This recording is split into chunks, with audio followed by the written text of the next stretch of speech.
If you wanted to stop Africa from becoming a superpower, you wouldn't have to invent a new strategy. The blueprint has already been written, tested, and perfected over centuries. You'd start by making sure Africa never unites. The easiest way to do that is by keeping people divided along ethnic, tribal, and religious lines. If they ever start working together, remind them of past grievances. Stoke old wounds. Fund separatist movements. Keep border disputes unresolved. Make sure every time they take one step forward, they take 2 steps back because they're too busy fighting each other. You'd install leaders who serve foreign interests, not their people. Find the most corrupt, the most easily manipulated, the ones who crave wealth and status more than progress. Offer them power in exchange for loyalty. If a leader rises who actually cares about Africa, get rid of them. Assassinate them if necessary. But if that's too messy, just destabilize their government and back a coup. If they talk about nationalizing resources, make an example out of them. If they try to unite Africa, take them out before the idea spreads. You'd keep Africa economically weak by making sure it never industrializes. Let them export raw materials, but never process them themselves. Control the mines, the oil fields, the rare earth minerals. Keep them selling cheap and buying expensive. If a country tries to break free and build its own industries, sabotage it. Place sanctions, destabilize its currency, fund local opposition, crash its economy. If that doesn't work, orchestrate a civil war. People can't build when they're too busy trying to survive. You'd make sure their education system produces workers, not innovators. Teach them history that glorifies their oppressors. Make them think their cultures are primitive. Their ancestors were savages. Their future depends on foreign approval. Train them to memorize, not to think critically. Keep their best and brightest looking overseas for opportunities.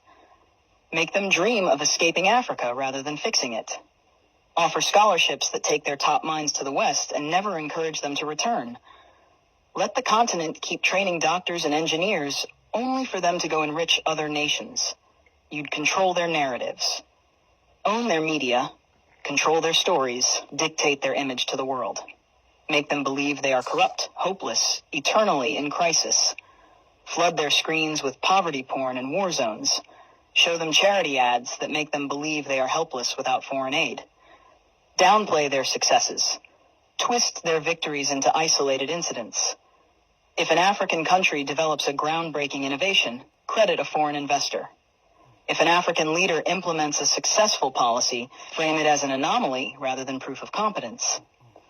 You'd make sure they remain dependent. Drown them in debt. Offer loans with impossible conditions. Force them to privatize everything so foreign corporations own their water, their electricity, their land.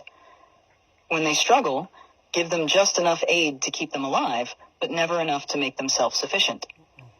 Use charities to create a culture of reliance rather than resilience. Make them think foreign intervention is necessary, that they can't solve their own problems, that they always need help from the outside.